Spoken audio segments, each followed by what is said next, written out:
Hai dan assalamualaikum korang. Welcome back to my channel. So sekarang adalah hari Jumaat bersamaan hari ketiga terakhir cuti.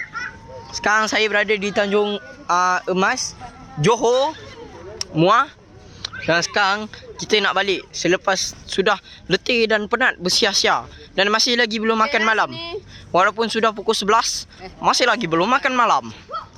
Tidak mengapa. Malam muda budi tidak perlu makan awal. Harus makan lewat-lewat barulah muda mudi. Cara-cara. Okeylah, bising. Hai encik, assalamualaikum. Apa kata-kata?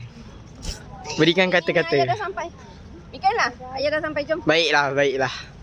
Bagus, mantap. Okey, kurang tu je lah. Awak pula encik. Apakah kata-kata? Okeylah korang, tu je lah korang untuk video kali ni. Bye bye. Assalamualaikum.